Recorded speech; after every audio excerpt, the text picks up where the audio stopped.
Hello everyone, my name is Dikraj and welcome back to the channel. आज हम बात करने वाले हैं कैलेंडर्स की, जो क्लास 11th का बहुत ही ज्यादा इंपॉर्टेंट टॉपिक है। लेकिन इस टॉपिक को सिर्फ 11th तक मत समझना, ये टॉपिक आपके हर एक कॉम्पिटिटिव एग्जाम में आपको देखने को मिलने वाला है। चाहे वो जिपमैट हो या फिर सीयूईटी या फिर आगे जाके कैट, तुम कुछ भी करोगे तुम्हें कैलेंडर जरूर ना दिखेगा किसी वे और फॉर्म में। तो कैलेंडर्स पढ़ना हमारे लिए इसीलिए इंपॉर्टेंट हो जाता है। And even if you not preparing for the management exam, तुम चाहते हो मैं गवर्नमेंट एग्जाम में फाड़ दूं, तो भाई ये वीडियो तुम्हारे लिए ही है। तो हर एक चीज इसमें मैं कवर करूंगा, जितने टाइप के क्वेश्चंस कैलेंडर्स में आते हैं। तो इसके बाद से तुम्हें किसी और वीडियो में जाने की कोई जरूरत ही नहीं है। जो कोड्स आप और वीडियोस में देखते हो 5310, वो सब कुछ नहीं देखना। सिर्फ लॉजिकली मैं चीजों को आपको समझाऊंगा। तुम्हें लगता है टाइम ज्यादा लगेगा? यस, स्टार्टिंग में लगेगा, लेकिन विथ प्रैक्टिस वो टाइम जीरो के बराबर हो जाएगा। कुछ याद भी नहीं करना है और समझ में भी आएगा। तो धीमे धीमे जब प्रैक्टिस करोगे, वो 5310 होता क्या है वो तुम खुद समझ जाओगे। तो शुरू करते हैं बिना किसी देरी के। Calendars the part of quantitative aptitude. अब कैलेंडर होता क्या है? कैलेंडर बेसिकली एक चार्ट है या सीरीज है जिसमें हम dates, days, months of a particular year एक साथ लिखते हैं। तो वो कैलेंडर्स के अंडर आता है। कैलेंडर कुछ इस तरीके से आपको दिखता है, किसी कई शेप्स एंड फॉर्म में होता है। इस पे हॉलीडेज भी लिखे होते हैं, छुट्टियां कब कब मिल रही हैं, तो हर चीज आपको देखने को मिलती है। हमें छुट्टियों से अभी मतलब नहीं है, हमें मतलब किससे है? डेट से और डेज से, और कुछ छोटे छोटे ऑब्जर्वेशन जो आपको पता होनी चाहिए। अब कैलेंडर की एक बहुत ही खूबसूरत बात है कि हर 7 दिन के बाद वो दिन फिर से आता है। मान लीजिए मैं 6 तारीख की बात कर रहा हूं, 6 को वेंसडे था, तो अगले हफ्ते 13 को भी वेंसडे होगा। तो इन सब में 7 7 डेज का गैप है। इसीलिए आप किसी भी मंथ का कैलेंडर उठा दो, किसी भी ईयर का कैलेंडर उठा लो, उसमें क्या होता है? ये जो डेट्स होती हैं हमेशा अलाइंड होती हैं, 3 10 17 24 31, 4 11 एंड सो ऑन। तो 2 9 16 23 एंड 30। ऐसा कभी नहीं होगा 2 के नीचे 11 आ रहा हो, 2 के नीचे 9 आएगा, फिर 16 आएगा। 7 7 दिन का गैप हमेशा होगा कैलेंडर में। तो कैलेंडर ये होता है। अब देखो, दो स्टैंडर्ड चलते हैं। एक इंटरनेशनल स्टैंडर्ड चलता है जिसमें Monday is considered as a starting of the week. कई जगह संडे को स्टार्टिंग में लिखते हैं, इसमें देखो संडे से शुरू किया गया है। तो इसका एक सोल्यूशन ये निकाला गया कि संडे को हम डे जीरो मानेंगे। It's not day 7, it's day zero. तो सारी प्रॉब्लम ही खत्म। मंडे अभी भी डे 1 है, तो अगर संडे से शुरू भी करो वो जीरो ही है। तो 1 से लेके 6 फिर जीरो आ जाए, या फिर 0 से लेके 6, चॉइस इज योर्स। तो हमें हर एक डे को यहाँ पे कोडिंग देनी होती है ना। मैंने बोला कई टाइप के क्वेश्चंस होते हैं, तो हर टाइप के क्वेश्चन में अप्रोच भी डिफरेंट होता है। लेकिन कैलेंडर तुम समझ गए होता क्या है, करेक्ट? अब हम पढ़ते हैं, धीमे धीमे बढ़ेंगे कुछ चीजों पे। अब देखो, कैलेंडर में चाहे जिस साल का भी कैलेंडर हो, मंथ में जो डेज होते हैं वो फिक्स रहते हैं। जैसे आपने बचपन में पढ़ा था, जब आप ऐसे फिस्ट बनाते हो, जितने भी ये हिल्स होते हैं, इन हिल्स पे 31 डेज होते हैं, और जितने भी ये वैलीज होती हैं उसमें 30 डेज होते हैं, एक्सेप्ट फॉर फेब्रुवरी जिसमें 28 या 29 डेज होते हैं, depending upon the leap year. Leap year भी बताऊंगा, परेशान मत हो। तो यहाँ पे जनवरी, फरवरी, मार्च, अप्रैल ये चलता रहता है, फिर रिपीट होता रहता है। याद रखना, जितने हिल्स हैं 31, वैसे करते करते आपको याद हो जाएगा, इसमें कोई दिक्कत वाली बात है ही नहीं। तो ये होते हैं number of days in a month पे। अब आते हैं हम लीप ईयर के ऊपर कि सर लीप ईयर होता क्या है। देखो, नॉर्मल किसी भी साल में टोटल 365 डेज होते हैं, करेक्ट? टोटल किसी भी साल में, नॉर्मल ईयर में 365 डेज होते हैं। लीप ईयर एक ऐसा साल होता है जिसमें 366 डेज होते हैं। बट ऐसा क्यों होता है, ये आपने कभी सोचा? बहुत ही शॉर्ट में समझाता हूं, बहुत ज्यादा टाइम आपका नहीं लूंगा। अप्रोक्सीमेटली एक साल में 365.249 डेज होते हैं। 2496 बोलते हैं, 246 बोलते हैं, ऐसे बोल सकते हैं। 365.2469 डेज होते हैं। अब इसको अगर मैं राउंड ऑफ करूं तो 2.25 बोल सकते हैं। अब ऐसे अगर 4 साल जोड़ दें, मैं बोल रहा हूँ 365 डेज है, बट 0.25 एक्स्ट्रा भी तो है। तो जब मैंने ऐसे करके 4 सालों को जोड़ा, तो ये 0.25 0.25 0.25 0.25 4 बार ऐड हुआ, और ये 4 बार ऐड होके एक पूरा दिन बनाता है। ये चौथे साल में जोड़ दिया जाता है, इसीलिए लीप ईयर में एक दिन एक्स्ट्रा होता है। तो हर 4 साल के बाद लीप ईयर आता है, ये सच बात है। लेकिन सेंचुरी ईयर्स में नहीं। सेंचुरी ईयर्स, जैसे अगर मैं बोलूं ईयर 100, ईयर 2100, ईयर 2000, 2000 अभी 2000 की सीरीज चल रही है, अब 2100 आएगा। तो 2000 एक लीप ईयर था, लेकिन 2100 जो 100 साल के बाद आएगा, ये लीप ईयर नहीं होगा। ऐसा क्यों? क्योंकि अभी तुमने देखा, मैंने बोला कि 0.25 होता नहीं, हम राउंड ऑफ करके लिखते हैं, ये 0.24969 ऐसे कुछ होता है। तो राउंड ऑफ करने की वजह से वो हमने एक्स्ट्रा ही लिया टाइम, तो उसको कहीं एडजस्ट करोगे ना, वो 100 साल के बाद एडजस्ट होता है। तो इसीलिए हर 100 साल वाला लीप ईयर नहीं होता। तो आपको अगर लीप ईयर को डिफाइन करना है, तो आप ऐसे डिफाइन कर सकते हो, any year which has 300 and any year which has 366 days, ये एक लीप ईयर होता है। सिंपल सी भाषा में फॉर एनी ईयर, हम लीप ईयर कैसे आइडेंटिफाई कर सकते हैं? किसी भी ईयर को अब दो क्लासिफिकेशन में आप बांट सकते हो, दो कैटेगरीज में। या तो वो एक सेंचुरी ईयर है या फिर एक नॉन सेंचुरी ईयर। जैसे कि अभी 2025 चल रहा है तो ये नॉन सेंचुरी ईयर कहलाएगा। या तो वो सेंचुरी ईयर होगा या तो non century year. Century year क्या होते हैं? जैसे मैं 2100 बोला, ईयर 2000 बोला, ईयर 1600 बोला, ये सारे के सारे सेंचुरी ईयर्स की कैटेगरी में आते हैं। ये 2015, 1999, 2001, ये सारे के सारे जितने ईयर्स जो हैं वो नॉन सेंचुरी ईयर्स के अंडर आते हैं। सेंचुरी समझ लो, 100 का मल्टीपल जो है वो सेंचुरी ईयर है। अब अगर सेंचुरी ईयर को आपको चेक करना है तो लीप ईयर है या नहीं, तो आप क्या करोगे? Divide by 400। अगर डिवाइड हो जाता है बिना रिमाइंडर के तो वो एक लीप ईयर कहलाएगा। सेंचुरी ईयर को आपको 4 से नहीं 400 से डिवाइड करना है, और अगर नॉन सेंचुरी ईयर है इनमें से कोई भी तो आपको डिवाइड बाय 4 करना है। तो बस इतना ध्यान में रखना, आपका काम बहुत आसान हो जाएगा।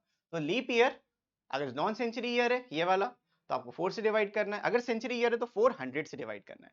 डिवाइड हो गया कंप्लीटली, कोई रिमाइंडर नहीं छोड़ा तो वो लीप ईयर है। जैसे 2016 को मैं 4 से अगर डिवाइड करता हूं तो ये कंप्लीटली डिवाइड होता है। रिमाइंडर कितना है इसका? रिमाइंडर 0 हो गया। हम रिमाइंडर पे अभी सोच रहे हैं तो लीप ईयर में रिमाइंडर 0 होना चाहिए जब आप 4 से डिवाइड कर लो। I hope this is clear, concept clear है, कोई दिक्कत नहीं। और एक चीज मैं आपसे और डिस्कस करता हूं अभी। जैसे मैंने बोला एक साल के अंदर टोटल 365 डेज होते हैं, करेक्ट? एक किसी भी ईयर के अंदर टोटल जो होते हैं वो 365 डेज होते हैं। तो अगर वन ईयर 365 डेज दे रहा है तो एक लीप ईयर, ईयर का मतलब नॉन लीप ईयर है, और अगर एक लीप ईयर होगा तो ये 366 डेज देगा। Please remember this fact because ये आगे भी बहुत काम आने वाला है अपना। ऑड डेज, ये ऑड डेज मतलब ऑड नंबर नहीं होता 13579, वो नहीं है। ऑड डेज का मतलब ये होता है कि भाई अगर मैं आज हूं, ठीक है, आज की डे है, लेट्स से आज सैटरडे है, और मैं चाहता हूं, मैं निकालना चाहता हूं कि 7 दिन बाद कौन सा दिन होगा। अब बेटा 7 दिन बाद, क्योंकि आज सैटरडे है तो 7 दिन बाद भी फिर सैटरडे होगा, क्योंकि 7-7 की साइकिल पे रिपीट होता है। लेकिन अगर मैं पूछूं आपसे 8 दिन बाद क्या होगा, तुम बोलोगे सर संडे होगा। क्यों संडे होगा? क्योंकि 7 से 7 दिन सैटरडे से सैटरडे कट गया और एक दिन एक्स्ट्रा। तो ये जो एक दिन एक्स्ट्रा आया इसी को हम कहते हैं odd days. So odd days क्या है? When number of days, odd days is basically the remainder when number of days are divided by 7। तो नंबर ऑफ एक्स्ट्रा दिन जो आ रहे हैं वो ऑड डेज। अब ऑड डेज का कॉन्सेप्ट दो तरीके से यूज होता है। एक होता है जब आपको आज का दिन पता है और कुछ दिन उसमें ऐड करने हैं, तो उसमें आप ऑड डेज को ऐड करते हैं। अभी मैंने बोला कि आज से 8 दिन बाद क्या होगा, आफ्टर 8 डेज क्या होगा, तो आपने क्या किया, इसको 7 से डिवाइड किया, 7 1 जा 7, इधर 1 रिमाइंडर, ये जो आया ये एक ऑड डे आया। This is known as an odd day. तो कितने दिन बाद क्या हो रहा है वो भी एक ऑड डे होगा। लेकिन अगर मैं आपसे पूछूं कि गांधी जी का जन्म जिस दिन हुआ था वो दिन कौन सा था, डे कौन सा था, तो तुम्हें रेफरेंस पॉइंट नहीं पता। सो ऑड डेज का कॉन्सेप्ट दो तरीके से यूज होता है। एक तब जब एक पर्टिकुलर डे पता हो, कुछ दिनों बाद, कुछ सालों बाद कौन सा दिन आएगा वो बताना होगा, या फिर कुछ भी नहीं पता हो, रैंडमली बताना होगा। तो जब कुछ भी नहीं पता होगा तो उसमें हमें कोडिंग करनी पड़ती है। तुम्हें कोडिंग नहीं करनी, रटवाऊंगा नहीं, डोंट वरी। कोडिंग इस तरीके से करनी होती है कि आप पहले दिन को, जैसे संडे को 0, जो मैंने स्टार्टिंग में बोला था कि संडे को आपको 0 मानना है, मंडे को 1 मानना है, लेकिन वो तब मानना है जब कोई रेफरेंस पॉइंट ना हो। अगर मैं बोलूं आज से 10 दिन बाद क्या होगा, तुम बोलोगे सर 7 से डिवाइड करेंगे, 3 रिमाइंडर होगा, आज सैटरडे, संडे, मंडे, ट्यूसडे होगा, 10 दिन बाद क्या होगा, ट्यूसडे होगा। तो ये रेफरेंस पॉइंट था, तो 3 पे ट्यूसडे आया। लेकिन अगर मैं बोलूं कि भाई 15 अगस्त 1947 को क्या था, तो अब जो भी आप डेज कैलकुलेट करोगे, ऑड डेज कैलकुलेट करोगे, कैसे करना है वो बताऊंगा। उसमें कोडिंग याद रखनी है, 0 संडे, 1 मंडे, 2 ट्यूसडे, ऐसे याद रखना है। तो दो डिफरेंट यूज होते हैं ऑड डेज की। ये बहुत कंफ्यूजन क्रिएट करता है, इसीलिए मैंने आपको ये चीज पहले ही समझा दी। तो समझे भाई ऑड डेज होता क्या है। अब हम अगर महीने की बात करें, हर महीने के हिसाब से ऑड डेज कैलकुलेट कर सकते हो। अब मैं आपको बहुत इंटरेस्टिंग एक चीज बताने जाता हूं। मान लेते हैं कि मैं 1 मार्च पे हूं, आई एम स्टार्टिंग एट 1 मार्च। मान लेते हैं ये वेंसडे था, कुछ भी मान लेते हैं, ये वेंसडे था। अब तुमको बताना है कि 1 जून को कौन सा दिन होगा, 1 जून को कौन सा दिन होगा। तो बच्चों जब तुम मार्च से अप्रैल में जाओगे, 1 मार्च से 1 अप्रैल तक गए, तुमने टोटल 31 डेज क्रॉस किए। तुम अप्रैल से मई में गए, तुमने 30 डेज क्रॉस किए। तुम एक एक मई से 1 जून पे गए तो तुमने 31 डेज क्रॉस किए। अब अगर आप इनको ऐड करोगे तुमको 92 डेज मिलेगा, और तुम कहोगे सर मैं 92 को 7 से डिवाइड करूंगा, जो सही भी है ना। आपने ये किया, आपको ये मिल गया, तो 1 ऑड डे आया। 13 वीक्स 1 एक्स्ट्रा डे, तो 1 ऑड डे आया। तो अगर आज वेंसडे था तो जून में 1 जून को क्या होगा, it will be a +1 day, +1। जो आज दिन है उसमें एक दिन जोड़ देंगे। समझे बात को, ये होता है। लेकिन मैं कहता हूं यार ये टेंशन लेनी ही नहीं है। क्यों नहीं लेनी है? क्योंकि जब मैं मार्च से अप्रैल में जा रहा था, मेरे पास 3 ऑड डेज, मुझे पता है ना मार्च से अप्रैल में 3 ऑड डेज आ रहे हैं, अप्रैल से मई में 2 ऑड डेज, और मई से जून में 3 ऑड डेज। आप इनको ऐड करो, rather than adding them, add them। तो 3 + 2 5 2 3 8 8 आ गया ना। अब जो टोटल यहाँ ऑड डेज का सम आया 8 आया, उसको फिर 7 से डिवाइड कर दो, 7 1 7 1। तो एक्स्ट्रा यहाँ पे भी तो एक ही दिन एक्स्ट्रा आया। तो instead of adding the total number of days, मैं ऑड डेज भी ऐड कर सकता हूँ। ये बात याद रखना, because this is going to be very important. खैर ये टेबल आपको यहाँ पे याद रखनी है कि ये टेबल किस तरीके से होती है। जनवरी में 31 डेज होते हैं, यानी कि 3 ऑड डेज। ये 3 क्यों आ रहा है? अगर आपके मन में अभी भी सवाल है 3 क्यों आ रहा है, क्योंकि ऑड डेज निकालने के लिए आपको 7 से डिवाइड करना पड़ता है। 7 4 28 होता है। ये जो एक्स्ट्रा डे आता है, एक्स्ट्रा डेज आते हैं, मतलब ये 4 वीक खत्म, 3 दिन एक्स्ट्रा थे। समझे? ऐसे ही पूरे साल में, अगर मैं पूरे साल की यहाँ पे देखो बात करता हूँ, तो पूरे साल में 365 डेज होते हैं। तो अगर मैं इसको 7 से डिवाइड करता हूँ, तो 7 5 35, इधर आ जाएगा 15, 7 2 14, इधर आ जाएगा 1। तो 1 odd day for every non leap year, there is always 1 odd day. इसका मतलब क्या है? इसका मतलब ये होता है कि अगर मैं आज की डेट लेता हूं, आज है, कितनी डेट है मुझे खुद याद नहीं, 11 अक्टूबर है। आज है 11 अक्टूबर 2025, और आज है सैटरडे, और 11 अक्टूबर 2026 की मुझे डे देखनी है, तो it will be a Sunday. क्यों संडे? क्योंकि एक दिन एक्स्ट्रा आ गया, आपने एक दिन एक्स्ट्रा कवर किया जब आपने ट्रैवल किया है। समझे बच्चों? तो ये होता है बच्चों ऑड डे का कॉन्सेप्ट। आज जो दिन है, अगले साल सेम डेट को एक डे एक्स्ट्रा हो जाएगा। समझे बच्चा पार्टी? ये होता है ऑड डे। 365 दिन आपने कवर कर लिया ना। आज से 365 दिन बाद, आज से 365 दिन बाद। Remember I am not talking about, क्योंकि आज अगर 1 अक्टूबर आपने जोड़ा और अगले 1 अक्टूबर तक गए तो वो 366 डेज होते हैं। आई होप आपको काउंटिंग आती है। आती है ना? क्या होती है काउंटिंग? काउंटिंग ऐसे करी जाती है आपसे कि मान लो 1 से लेकर 10 तक नंबर है। कितने नंबर हैं? There are total 10 number. 1 से 10 तक 10 ही होता है ना। लेकिन अगर आप फाइनल माइनस इनिशियल करोगे तो आपको 9 ही मिलेगा। तो हमेशा जब भी आप नंबर ऑफ डेज का गैप देखना चाहते हो तो फाइनल माइनस इनिशियल कर सकते हो। इसमें बहुत ज्यादा कंफ्यूजन होती है, इसीलिए मैंने जो भी आपको तरीका बताया ना, और इसमें क्वेश्चंस करेंगे तो इतना आसान लगेगा कि यार ये पहले क्यों नहीं पता था।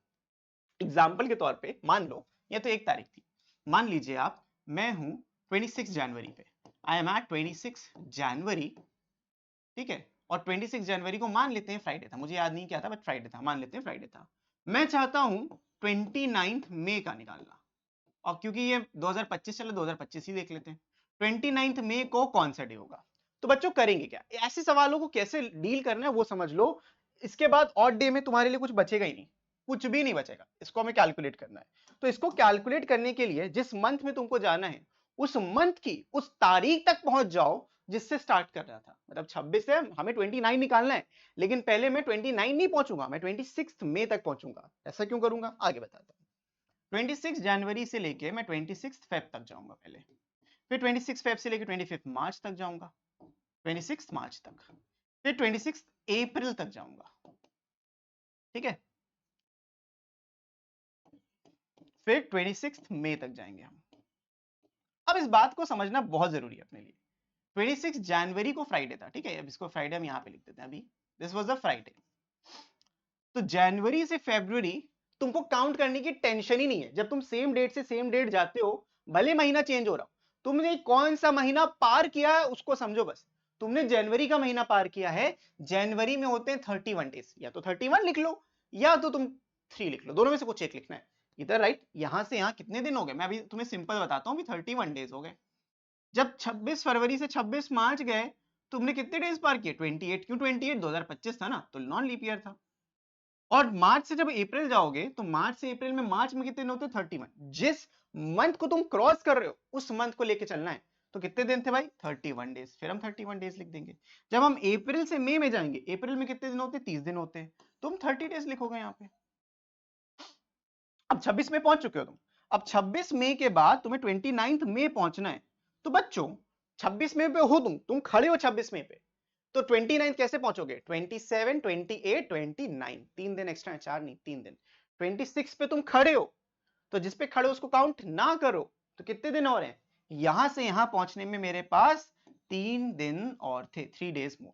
तो जब इन सबको आप ऐड कर लो, जब आप इन सबको ऐड कर लोगे, तो टोटल नंबर ऑफ डेज आएंगे, फिर 7 से डिवाइड करना। कैसे ऐड करेंगे, देखो 31 31 30, इसको 30 30 30 मान लो, ये टोटल 120 हो गया, 123 हो गया, तो 123 डेज हो जाएगा। टोटल कितना आ गया, 123 डेज। अब मुझे अगर डे निकालने में क्या करूंगा, मैं 123 को 7 से डिवाइड करूंगा। तुम्हें डिफिकल्ट लग रहा है, बट है नहीं, परेशान मत होना। 7 1 जा 7, यहाँ पे आएगा 53। अब ऑब्वियस सी बात है, 7 7 जा 49 होता है, यहाँ पे 4 एक्स्ट्रा। ये जो 4 है, इसी को हम यहाँ पे ऑड डे बोलेंगे। अब क्योंकि किसी डेट के रेफरेंस में हम जोड़ रहे थे, तो जो डे दिया था उसमें 4 जोड़ना है। फ्राइडे था, सैटरडे, संडे, मंडे, चौथा ट्यूसडे। मतलब कि ये जो 29th में होगा, it will be a Tuesday. समझे बच्चा पार्टी? इस तरीके से अगर आप कैलकुलेट करोगे, कोई दिक्कत नहीं होगी। अगर तुमको कैलकुलेशन टीडियस लग रही है, परेशान मत हो। जनवरी से फरवरी में, जनवरी में जितने और डेज होते उसको लिखो। मतलब इंस्टेड राइटिंग 31 में 3 लिख सकता था, इसमें मैं 0 लिखूंगा, इसमें मैं फिर 3 लिखूंगा, इसमें फिर मैं 2 लिखूंगा, इसमें मैं फिर 3 लिखूंगा, तो 3 डेज थे। तो और डेज को ऐड करो, 3 3 6 2 8 3 11, 11 को 7 से डिवाइड करोगे तब भी 4 आएगा। आंसर सेम ही मिलना है। समझे बच्चा पार्टी? तो अगर आप ये लॉजिक समझ रहे हो, तो कैलेंडर्स कुछ है ही नहीं। टेक योर टाइम, एक बार वीडियो देखना है, अच्छे से देख लो, दोबारा कुछ समझने की जरूरत नहीं पड़ेगी। तो this is how you reach to a certain point. ये होता है ऑड डेज का कॉन्सेप्ट। जब हम मंथ चेंज करेंगे तो उसका कॉन्सेप्ट। मंथ कैसे चेंज करना है, जिस मंथ को चेंज कर रहे हो उसी के दिन लिखने, तुम्हें काउंट करना ही नहीं है कि 26 जनवरी से पहले मैं 30 जनवरी जाऊंगा। अरे परेशान हो जाओगे अगर ये करोगे। जो डे दिया है उसी को लो, उसी डेट पे हर महीने को लिख डालो। समझे बच्चा पार्टी? इस तरीके से अगर आप सॉल्व करोगे, कभी गलत कर ही नहीं सकते। तो हमने मंथ का तो कर लिया, ईयर का भी कर लिया कि एक साल में एक ऑड डे होता है, अगर वो लीप ईयर है तो उसमें 2 ऑड डेज होंगे, करेक्ट। इसी कॉन्सेप्ट को ध्यान में रखते हुए हमारे पास आता है calculating the number of odd days in a century. 100 साल में कितने ऑड डेज होते हैं, ऑड डेज मतलब। अब यहाँ पे ये जो कॉन्सेप्ट है, दिस कॉन्सेप्ट इज नेसेसरी जब आपको कोई रेफरेंस पॉइंट ना दिया हो। बताना है 15 अगस्त 1947 को, 47 को कौन सा डे था, तो कोई रेफरेंस पॉइंट नहीं तुम्हारे पास, कहां से कितना डे था। तो we start the day at day 1, तो उसमें डे 0 शुरू करते हैं। तो देखो करना क्या होता है, अगर आपको कैलकुलेट करना है, पहला स्टेप ये है, write the given year as a multiple of 400। Find the number of ordinary years and leap years. Write the total number of odd days in a century. Dividing the total number of odd days by 7 remainder indicates the last day of the year. तो बहुत सारे steps हैं, but don't worry, मैं समझाता हूँ कि करना क्या है। मान लीजिए टोटल नंबर ऑफ ईयर्स 100 है, ठीक है, मान लो, मानने की बात करें, मानने में क्या दिक्कत है। तो इसमें लीप ईयर्स कितने होंगे, there will only be 24 leap years.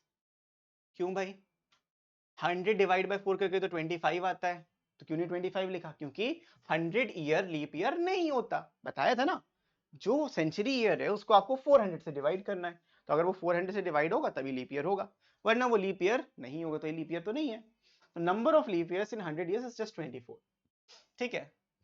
तो टोटल लीप ईयर्स कितने, 24 हैं। ऑर्डिनरी ईयर्स कितने हैं, ये 76 कैसे आया, क्योंकि टोटल 100 थे, 24 लीप ईयर 76 ईयर्स। अब देखो 24 लीप ईयर्स में 2 ऑड डेज थे, तो 24 को 2 से इसीलिए मल्टीप्लाई किया, क्योंकि हर लीप ईयर में 2 ऑड डेज होते हैं, और जितने भी ऑर्डिनरी ईयर्स थे उसमें एक ही ऑड डे था।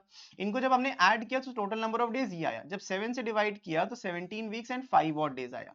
यानी कि जब ये आप ऑड डे निकाल लो, जब यहां पे ऑड डे निकाल लो, दैट मींस उस ईयर का लास्ट डे, यहां पे ध्यान रखना, उस ईयर का लास्ट डे किस दिन पड़ रहा है। मतलब कि अगर मैं 100 ईयर का लास्ट डे निकालना चाहता हूं, तो मैं ये पूरा प्रोसेस को अप्लाई करूंगा, मेरे पास जो दिन आएंगे that will be the last day. यहां पे कोडिंग याद रखना, 0 Sunday, 1 Monday, 2 Tuesday and so on, 6 Saturday. तो 5, क्योंकि यहां पे 5 आया, that means 31 December year 100 was a Friday. इस तरीके से हमको देखो कैलकुलेट करना है। तो हमें करना क्या होता है, जो भी साल दिया होगा उसको हम 400 के मल्टीपल में तोड़ेंगे, क्योंकि 400 साल बाद क्या होता है, they will be zero odd days, ठीक है। अब इसको देखो, जब आपकी एक सेंचुरी है, number of odd days in a century, जब आपकी एक सेंचुरी है, जो नंबर ऑफ ऑड डेज होंगे वो 5 होंगे, ठीक है। यहीं से वो कॉन्सेप्ट आता है जो मैंने आपको स्टार्टिंग में बताया था, 5310, नहीं याद करना तुमको, परेशान मत हो। 200 साल में क्या होगा, क्योंकि 100 साल 2 बार आ रहा है, तो 5 + 5 10 हो गया। अब इस 10 को जब तुमने 7 से डिवाइड किया, 3 एक्स्ट्रा दिन बचे, इसीलिए 3। ये जो डे लिखा है, this is the last day of the century, मतलब 31 दिसंबर, जो भी लास्ट में बोला गया है, तो that will be the last day. And this repeats 5310 ये एक रिपीटिशन चलता है आफ्टर एवरी 100 ईयर्स। हमको बस ये समझना है, ये सब भूल जाना है, ये सब अपन को भूल जाना है, सब कुछ भूल जाओ, कुछ नहीं रटना है, कुछ भी नहीं रटना है कि हम हर साल का याद रखेंगे। आपको याद क्या करना है, आपको याद रखना है 400 साल का कोई ऑड डेज होता ही नहीं, एक लीप ईयर है ना, तो कोई ऑड डेज नहीं होता। तो अगर ऑड डेज नहीं होता, तो यानी कि last day 31 December year 400 will be a Sunday. 31 December year 800 will also be a Sunday. तो इस तरीके से हर 400 साल में जो लास्ट डे होता है वो हमेशा एक संडे ही आता है, ये तुम समझ गए। अब मान लो 500 साल हुए, तो 500 साल में क्या होगा, 500 साल में मैंने ना 400 साल कंप्लीट कर लिए और 100 साल एक्स्ट्रा कर दिए। अब 400 साल में तो जीरो ऑड डेज थे, लेकिन 100 साल में मेरे पास 5 ऑड डेज थे, इसीलिए यहाँ पे 5 लिखा है। समझे ना बच्चा पार्टी, इस तरीके से हम कर रहे हैं। 600 साल होगा तो मैं इसको 400 + 200 लिखूंगा। 400 साल में जीरो और डेज थे, 200 साल में कितने थे, 3 थे, तो 0 + 3 3 हो जाएंगे। 700 साल होगा तो 400 + 300 यानी 0 + 1 = 1। देख रहे हो कैसे पैटर्न चलता है, इसी तरीके से पैटर्न चलता है। तो अगर मैं आपसे बोलूं कि ईयर 1900 का लास्ट डे क्या होगा, तो तुम 1900 को कैसे लिखोगे, 1900 नहीं दिया, चलो कोई बात नहीं, यहाँ पे लिख लेते हैं हम। अगर मैं आपसे बोलूं 1900 को आप कैसे लिखोगे, तो 1900 कैन बी रिटन एज 1600। ये 1600 कहां से है सर, 1600 आया 400 के मल्टीपल से, मल्टीपल में तोड़ना है, प्लस 300, ठीक है। तुमने बोला सर इसमें तो जीरो थे, और यहां पे 300 साल में एक ऑड डे आता है। कैसे पता सर, करते करते याद हो जाता है, मुझे रटना कुछ नहीं, तुमको कुछ नहीं रटवाना। ये जो 5310 रटना है ही नहीं तुमको, क्यों हो रहा है मैं तुम्हें समझा रहा हूं, ठीक है। हर 300 साल बाद एक ऑड डे होगा, तो 0 + 1 ये 1 आया। अब इस 1 का मतलब क्या है, 1 का मतलब, 0 का मतलब संडे होगा,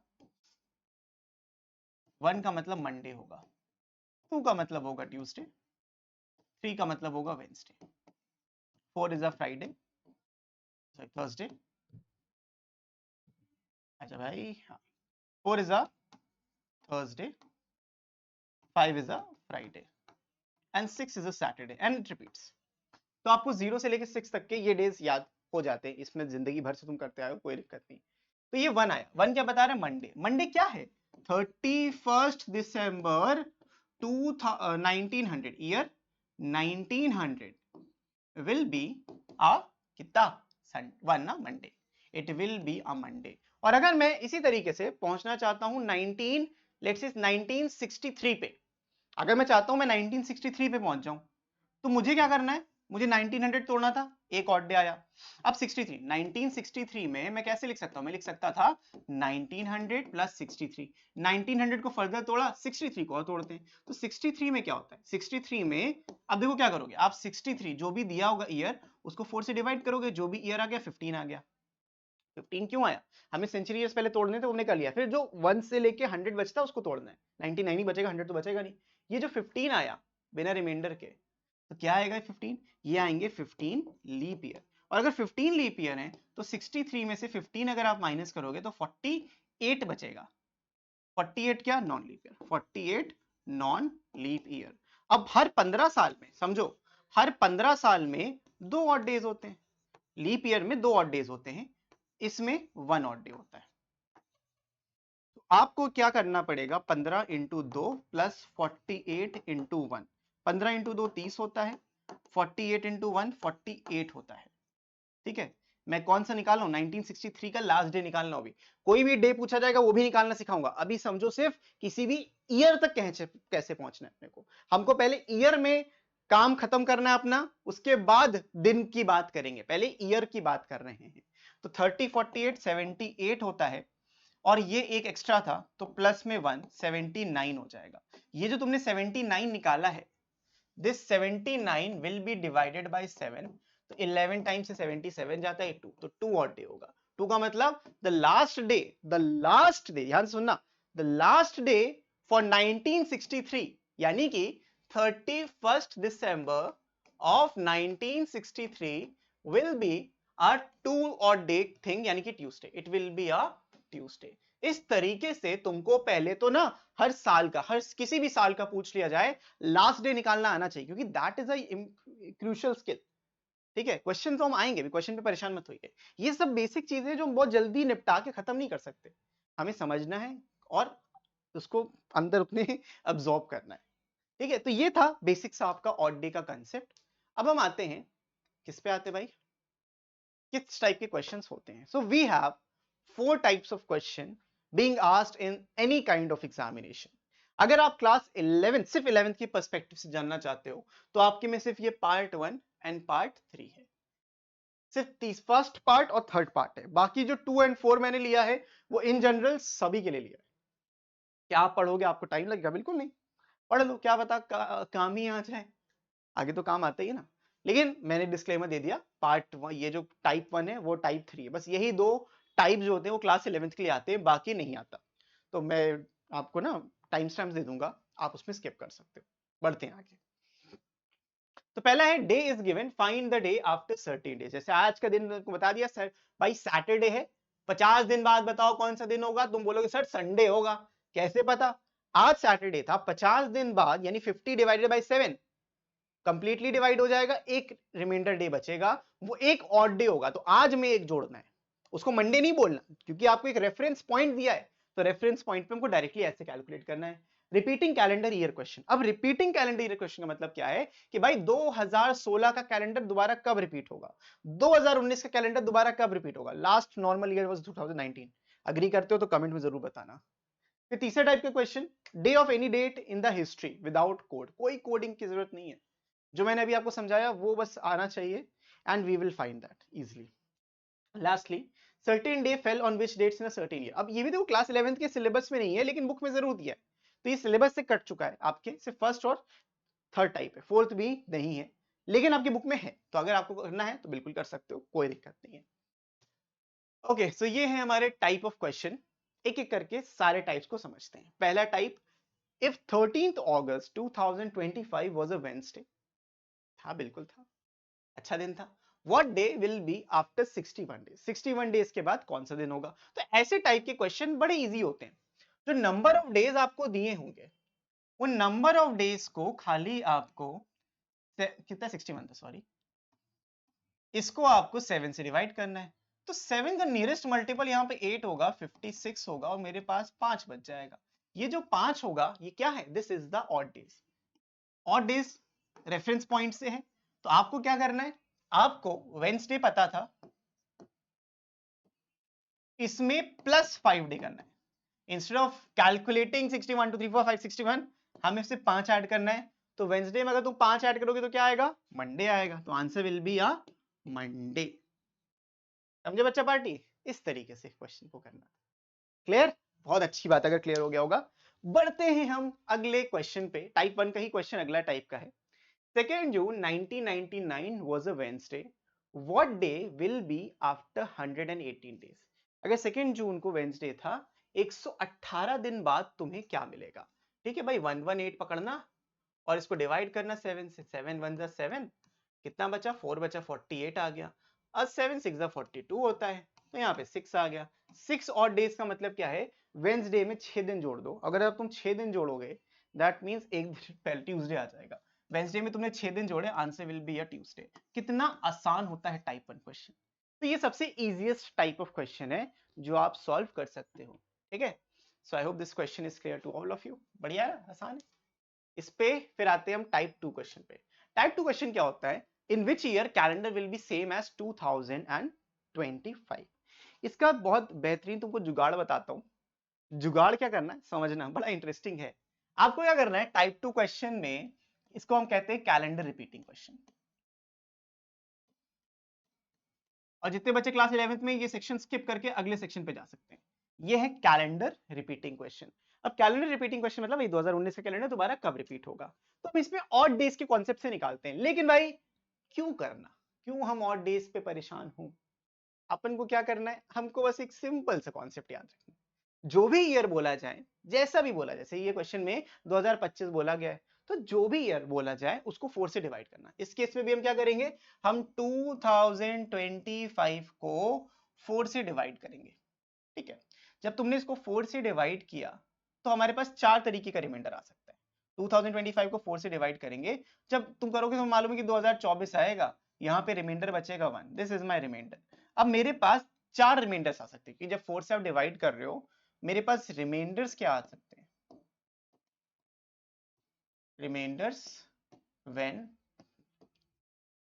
divided by 4 and what to do, इस पे लिख देंगे व्हाट टू डू, करना क्या है। तो अगर रिमाइंडर तुम 4 से डिवाइड करोगे तो तुम्हारे पास देखो 4 तरीके के रिमाइंडर आ सकते हैं। वो 4 तरीके के रिमाइंडर क्या है, रिमाइंडर 1 आ सकता है, रिमाइंडर 2 आ सकता है, रिमाइंडर 3 आ सकता है और रिमाइंडर 0 आ सकता है। हो सकता है कोई रिमाइंडर बचे। अगर रिमाइंडर 1 आया है तो आपको क्या करना है, अच्छा एक में व्हाट टू डू से बेटर क्या है, what to add in current year, ये ज्यादा बेटर लग रहा है मुझे।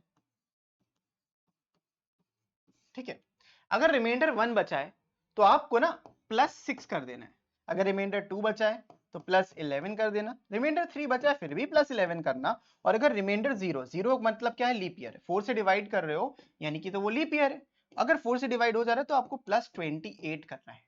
इवन लीप ईयर नहीं और 4 से डिवाइड हो रहा है तब भी आपको +28 ही करना है। तो हमें क्या करना है, कोई भी ईयर होगा, डिवाइड द ईयर बाय 4। क्या करना है, कैलेंडर रिपीटिंग में step 1 divide year by 4। Step 2 में क्या देखना है, चेक रिमाइंडर, जो भी रिमाइंडर आएगा हमको खाली उसको देखना है। रिमाइंडर आ गया, इन्हीं चारों में से कोई रिमाइंडर होगा, जो भी रिमाइंडर होगा उसमें इन ईयर्स को हमको ऐड कर देना है। समझे बच्चे पार्टी। तो अगर 2025 का कैलेंडर था, रिमाइंडर 1 आया और रिमाइंडर 1 में हमको क्या ऐड करना था, रिमाइंडर 1 में 6 ऐड करना था, तो 2025 में 6 ऐड कर दो, 2031, खत्म बात। This will be your answer. इतना आसान था या नहीं था, सही बताना। तो this is the final answer to this question. ये है टाइप 2 के क्वेश्चन। एक दो चार क्वेश्चन इसके और करते हैं। What year of the calendar will be same as 2002, तो 2002 लेंगे और 4 से डिवाइड करेंगे। भाई कुछ भी हो यहाँ पे, ये तो पूरा 2000 से कट जाता है पता है मुझे, तो रिमाइंडर 2 आएगा। ये रिमाइंडर 2 क्या बताएगा कि भाई 2002 में मुझे ना 11 को ऐड कर देना है, 2 या 3 में 11 ऐड होगा तो 2013 बन जाएगा। मतलब 2013 और 2002 का कैलेंडर एकदम आइडेंटिकल होने वाला है। आइडेंटिकल का मतलब यही है कि सेम डेट पे सेम डेज पड़ेंगे throughout the year. Which year calendar will be same as 2016। अब भाई 2016 दे दिया, 2016 को 4 से डिवाइड करोगे तो भाई पूरा 2016 जाता है, रिमाइंडर तो कुछ नहीं बचता। दैट मीन्स आप 2016 में 28 को ऐड कर दोगे और इसमें जब तुमने ये ऐड किया आपको 2044 मिलेगा। जो पहला क्वेश्चन मैंने तुमको कराया था 2025 वाला, वो यूपीएससी के सीसैट पेपर में आया है। Imagine the level of these question, है ना आसान। बस छोटी छोटी ट्रिक्स याद रखो। लंबा क्यों याद करना, मैं नहीं बताता, जो जरूरी नहीं है वो नहीं बताऊंगा, लेकिन जो जरूरी था देखो उसको एक्सप्लेन किया है। तो 2024 में 2016 का कैलेंडर रिपीट हुआ था। 2019 का कैलेंडर कौन से ईयर में रिपीट होगा, सबसे नॉर्मल ईयर था हमारी जिंदगी, आखिरी नॉर्मल ईयर था जिंदगी का, कब रिपीट हुआ था, चलो उसको भी देख लेते हैं। फिर 2019 को आप 4 से डिवाइड करोगे। अब देखो 4 5 20, हाँ इसमें जरा अच्छे से कर लेते हैं। यहाँ पे 0 आएगा, 1 आया, 0 लोगे तो 19 हो जाएगा, 4 से 16 हो जाएगा, बचेगा 3, रिमाइंडर 3 है। अब रिमाइंडर 3 का मतलब क्या है, जो भी करंट ईयर दिया था उसमें 11 को ऐड करेंगे तो 2030 आ जाएगा। खत्म भाई बात, कोई दिक्कत कोई परेशानी कुछ नहीं। तो this is the final answer. And इसी तरीके से आपको याद रखना और उसको करना। ये थे टाइप 2 के क्वेश्चन। अब आते हैं टाइप 3 के क्वेश्चंस में। ये थोड़े से ज्यादा इंटरेस्टिंग क्वेश्चंस होते हैं, बिकॉज आपसे इसमें पूछा गया है कि एक particular date of the history में वो डे कौन सा था।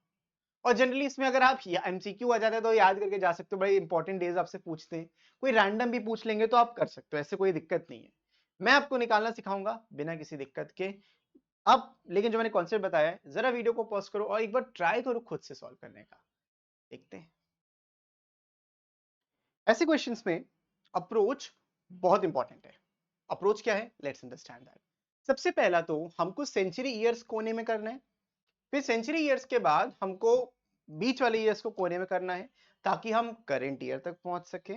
उसके बाद हमें कुछ नहीं करना, हो गया अपना काम, बड़ा आराम से हो जाएगा। जस्ट सी कि करना क्या है।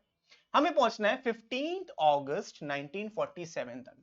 अब 1947 can be broken into 1900 plus 47 and further this 1900 can be broken into 1600 plus 300 plus 47। अभी मैं इन सेंचुरी ईयर्स पे काम करता हूं। ऑड डेज तुमको देखो एग्जाम टाइम पे अगर आप कॉम्पिटिटिव एग्जाम्स लिख रहे हो तो ऑब्वियसली आपको इतना डिटेल में लिखने की जरूरत नहीं है, लेकिन मैं आपको समझा रहा हूं, इसलिए मुझे समझाने की जरूरत है।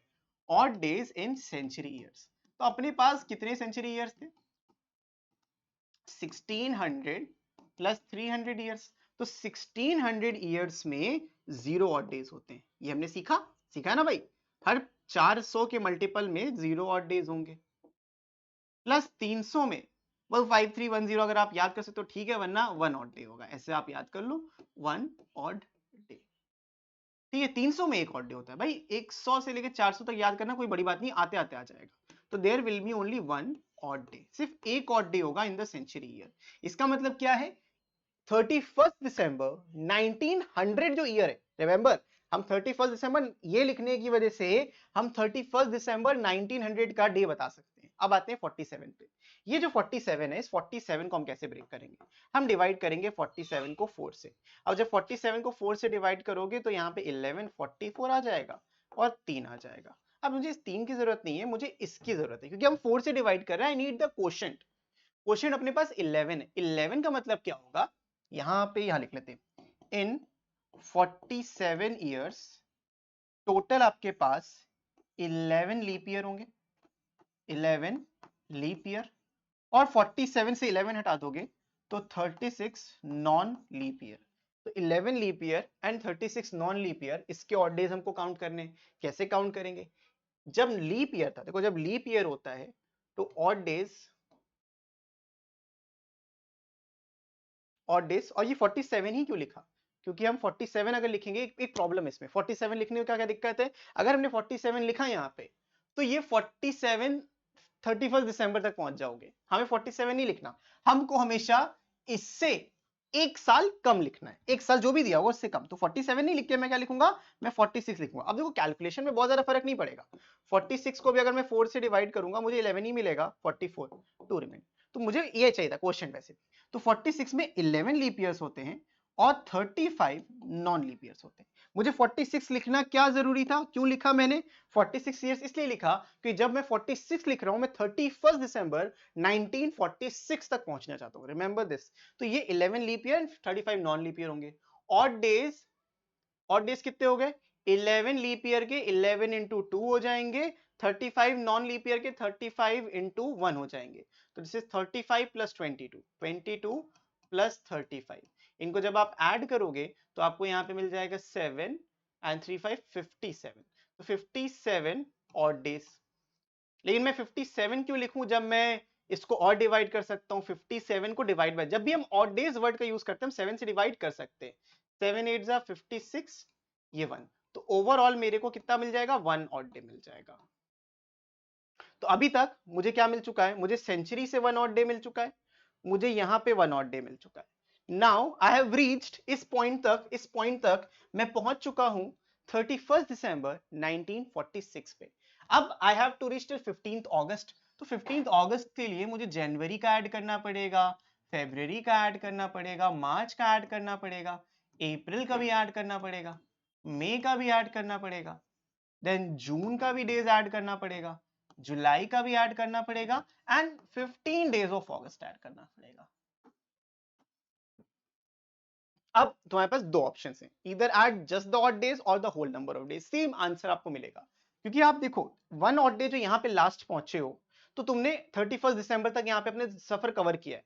अब तुम 1 जनवरी से ही काउंट कर रहे हो। जब 1 जनवरी से जब तुम काउंट कर रहे हो या फिर उसमें 1 जनवरी इंक्लूडेड है, तो तुम ये बोल सकते हो कि यहाँ पे 31 डेज थे, फरवरी में 28 डेज थे, क्योंकि हम 1947 पे हैं। याद रखना, फेब में बहुत ध्यान रखना है हमको इस ईयर को देखने। क्या ये लीप ईयर है? नहीं, लीप ईयर में 29 हो जाता, इसीलिए 28 लिखा अभी।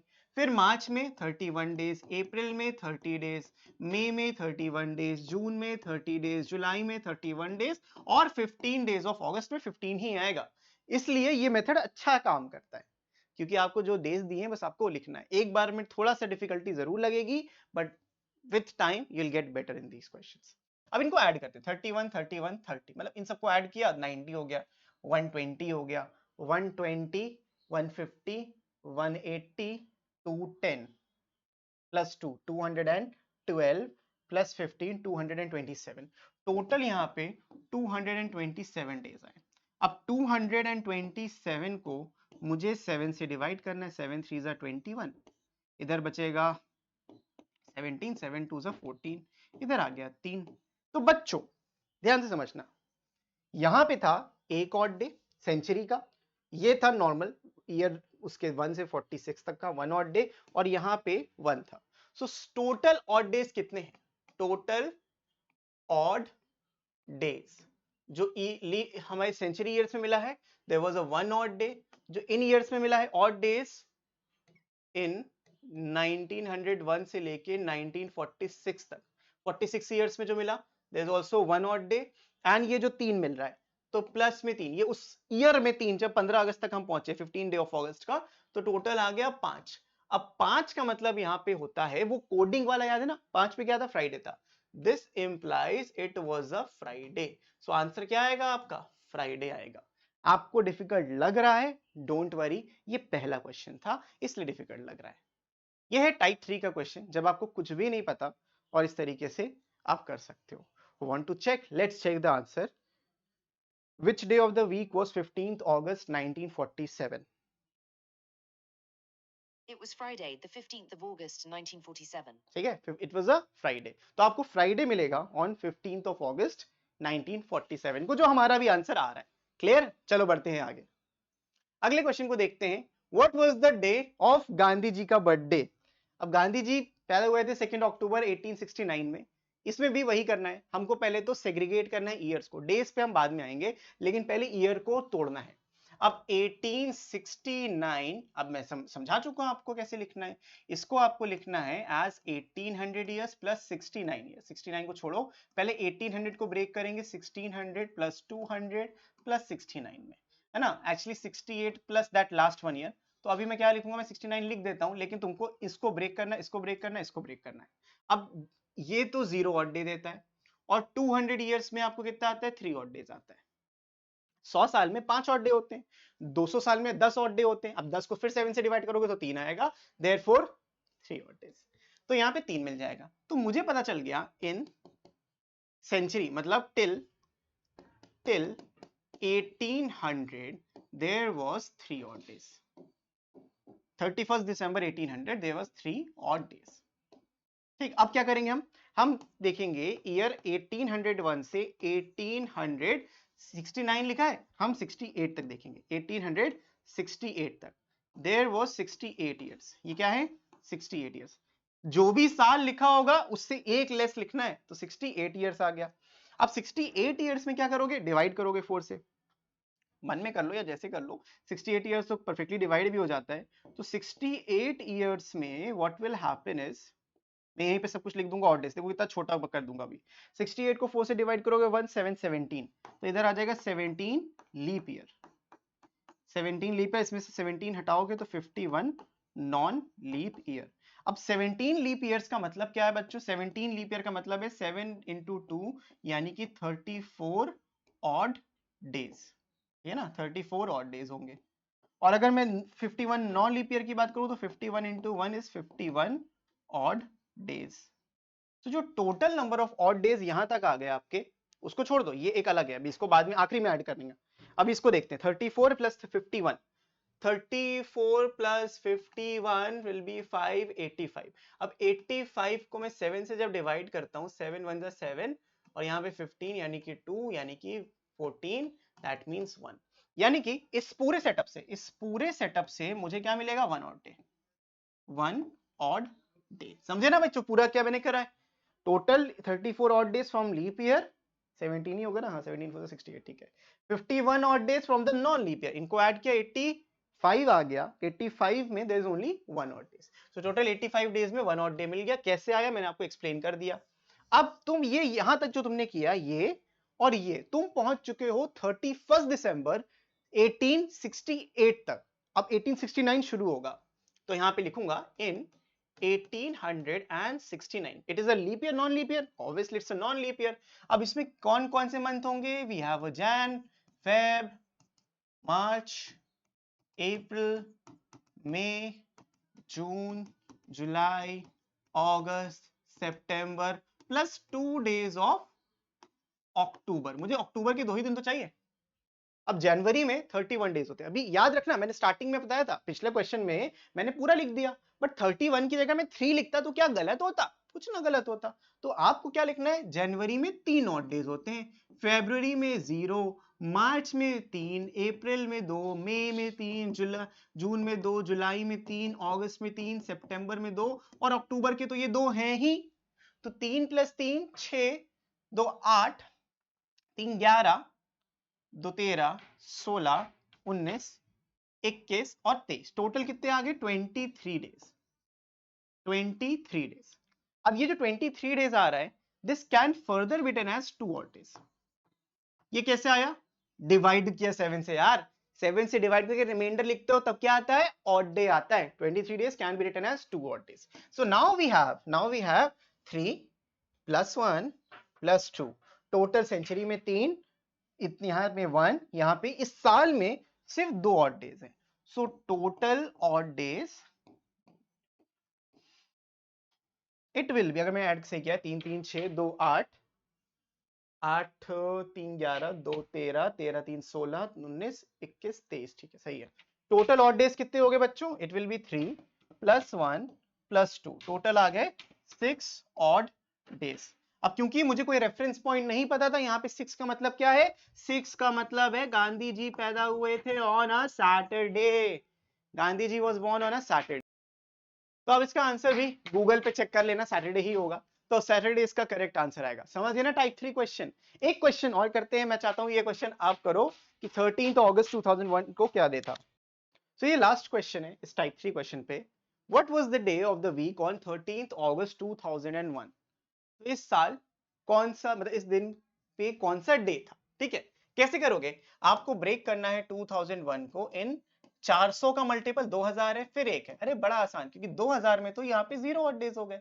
अगर 0 ऑड डेज आ जाते हैं बच्चों, यहाँ पे देखो 0 ऑड डेज, ठीक है, तुमने 0 ऑड डेज लिख दिए। अब ये जो एक एक्स्ट्रा बचा है वो एक्चुअली ईयर 2001 खुद है। तो जब तुम 0 लिख रहे हो, इसका मतलब क्या है? इसका मतलब ये है कि 31 दिसंबर ईयर 2000 को लास्ट 0 यानी कि संडे था, last day was a Sunday.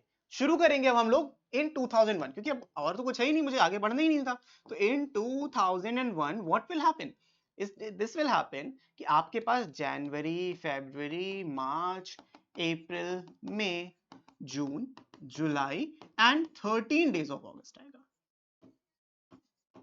13 days of अगस्त। अब जनवरी में 3 ऑड डेज थे, फरवरी में क्योंकि 2001 था, नॉन लीप ईयर था, 0 ऑड डेज थे, मार्च में 3 ऑड डेज, अप्रैल में 2, मई में 3, जून में 2, जुलाई में 3 और अगस्त के 13 दिन आएंगे। तो जब 3 3 6 2 8, 3 11 2 13 16, 16 और 13 20, कितना हो गया? 29 डेज। तो इट विल बी 29 डेज। अब 29 डेज आपका टोटल, उसमें 0 वैसे भी आ रहा था, तो आपको क्या करना है? 29 को 7 से डिवाइड करना है। जब तुमने 7 से इसको डिवाइड किया, 4 जा 28, 1 बचा। तो ये जो 1 बचा, यही मेरा आंसर भी हो गया। और 1 का मतलब क्या था? It was a Monday. 13 August 2021 was a Monday. समझे बच्चों? इस तरीके से ये क्वेश्चन भी देखो हमने सॉल्व कर लिया। आपको क्या करना है? वो साल लिखना है जो इससे जस्ट पहले हो, वहां तक खत्म करना है। पिछले 2 क्वेश्चन देखो, पक्की बात है, समझ में आ जाएगा। अब आते हैं अपने आखिरी टाइप के क्वेश्चन पे। टाइप 4 क्वेश्चन है, which Thursday fell on which dates of April 2007? It's a basic question again, कोई भी इसमें दिक्कत वाली बात आपको नहीं मिलने वाली है। कैसे करना है? वही भाई, आपको 2007 को तोड़ना है। 2007 को कैसे तोड़ेंगे आप? इसमें क्या करना है भाई? थर्सडे को, अप्रैल में जो थर्सडे पड़ा उसकी डेट्स बताओ, ठीक है, बस इतना है, कौन सी डेट्स को पढ़ा। 2007 को हमने छुआ, इसमें लिखा 2000 प्लस 6 प्लस 1। अब ये मैं ऐसे लिख देता हूं, प्लस 7 ईयर्स भी लिखोगे तो कोई ऐसी दिक्कत थोड़ी है। तो what happens in century years, यहां तो 0 ऑड डेज हो गए, देयर आर 0 ऑड डेज। 2000 साल में कोई भी ऑड डे नहीं हुआ, 0 ही है। याद रखो 1600 में, 2000 में, 2400 में, याद रखना है, ऐसे कोई दिक्कत वाली बात नहीं है।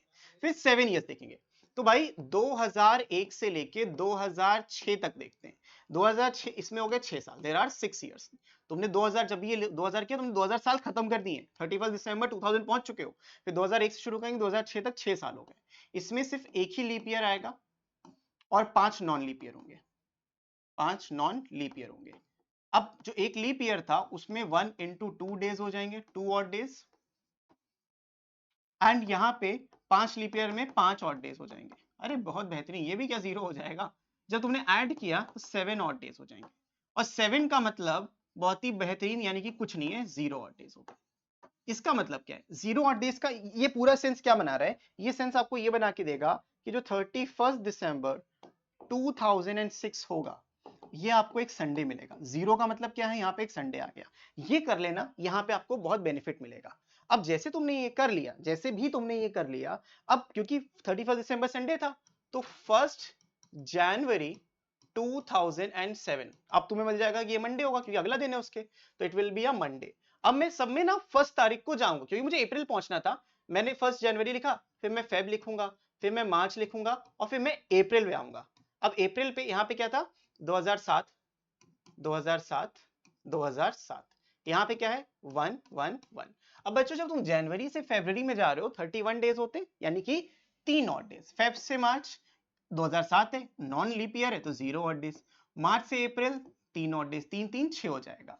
मतलब कि यहाँ पे अगर मंडे था, इसमें तुम्हें 6 जोड़ना है, तो 1 अप्रैल विल बी अ संडे। 1 अप्रैल क्या हो जाएगा 2007 का? It will be a Sunday. और अगर ये संडे है, अब मुझे थर्सडे पहुंचना है, मैं थर्सडे आराम से पहुंच सकता हूं, क्योंकि भाई मैं अप्रैल पहुंच चुका हूं। अब अप्रैल के 7 दिन के अंदर ही आना है, तो अगला आएगा Monday, Tuesday, Wednesday and Thursday, यानी कि 1 2 3 2 3 4 और 5। तो 5 तारीख को, 5 अप्रैल को थर्सडे है, और अगर 5 तारीख को थर्सडे है, देयरफॉर 5 को थर्सडे होगा, फिर 7 दिन बाद फिर थर्सडे होगा, फिर 7 दिन बाद फिर थर्सडे होगा, फिर 7 दिन बाद फिर थर्सडे होगा। ये वो डेट्स होंगी जब अप्रैल 2007 में थर्सडे आएगा। मैंने आपको कैलेंडर का हर टाइप का क्वेश्चन यहां पे करा दिया, और इसके बाद अब हमारे पास कुछ नहीं बचा। हर एक टाइप कवर है, हर एक क्वेश्चन मैंने कराया है। तो आप जाओ, इसको 2 बार देख लोगे, कैलेंडर का कॉन्सेप्ट ऐसे क्लियर हो जाएगा। चाहे आप किसी भी लेवल के लिए देख रहे हो, 11th के लिए, कॉम्पिटिटिव एग्जाम के लिए, एसएससी के लिए, कैट के लिए, एनमैट के लिए, स्नैप के लिए, व्हाटएवर इट इज। तो बच्चों इस वीडियो के लिए इतना ही। मैंने पूरी जान लग के इसको बनाया, रिसर्च करके बनाया, तो आई होप आपको अच्छा लगा होगा। और अगर नहीं लगा तो कमेंट में बताना, हम कहाँ इंप्रूव कर सकते हैं। और लगा है तो भाई शेयर करो अपने दोस्तों के साथ, उनका भी भला करो, अपना भी भला करो। इस वीडियो के लिए इतना ही रखते हैं, मैं मिलता हूं आपसे नेक्स्ट वीडियो में। तब तक के लिए keep practising, keep learning, take care and bye bye.